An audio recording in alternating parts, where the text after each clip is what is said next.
আমরা কি দেখে ভোট দেওয়া উচিত, কি দেখে ভোট দিবেন? আমাদের দেশে মানুষ তো মার্কা দেখে ভোট দেয়, তাই না? ভোট দেওয়ার ক্ষেত্রে আমাদের লক্ষ্য করা উচিত কাকে ভোট দিলে এই লোকটা প্রার্থী হিসাবে যোগ্য এবং সৎ, তাকে ভোট দিলে সৎ এবং যোগ্য প্রার্থীকে ভোট দেওয়া হবে। এটা আপনার বিবেককে আপনি জিজ্ঞাসা করবেন।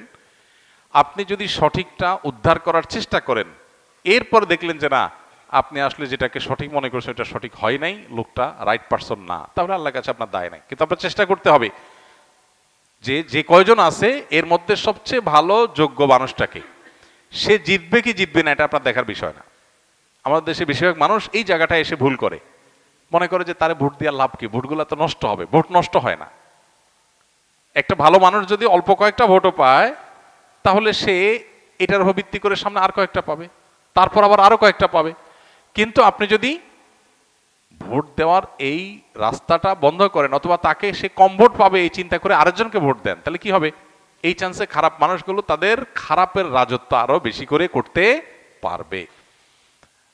কেউ জিতুক সেটা আপনি চাইতে পারেন, কিন্তু জিতানো আপনার দায়িত্ব না। আল্লাহর কাছে দায়িত্ব হলো, আপনার কাছে মতামত চাওয়া হয়েছে, আপনি মত দেওয়ার সময় সবচেয়ে ভালো উপযুক্ত ব্যক্তির পক্ষে মত আপনি দিবেন, বাস। এটা হলো আপনার কাজ। যে লোককে ভোট দিলে আপনার ইমান, আমল, ইসলামের স্বার্থ, মুসলিম উম্মার স্বার্থ সংরক্ষিত হবে, আপনি বিশ্বাস করেন।